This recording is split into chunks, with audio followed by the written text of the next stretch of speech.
Mga kasuki, bale repair tayo ng motor ng automatic. Yan, ang issue na ito, maingay yung bearing. Bale magpapalit tayo ng bearing dito. Yan, may konting kaluskos. Yan, re-replace na natin.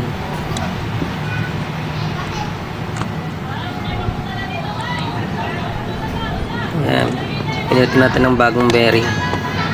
Ayan, assemble na tayo.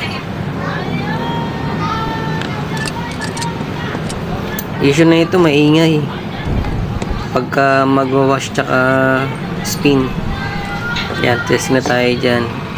Kumuha tayo ng timer, pang manual tsaka capacitor para matesting natin. Ayan, naka-setup na. Ayan, test na tayo. Kailangan dito hindi maingay. Yung parang release ng tren yung ingay niya. Yan, okay na. Okay, thank you for watching.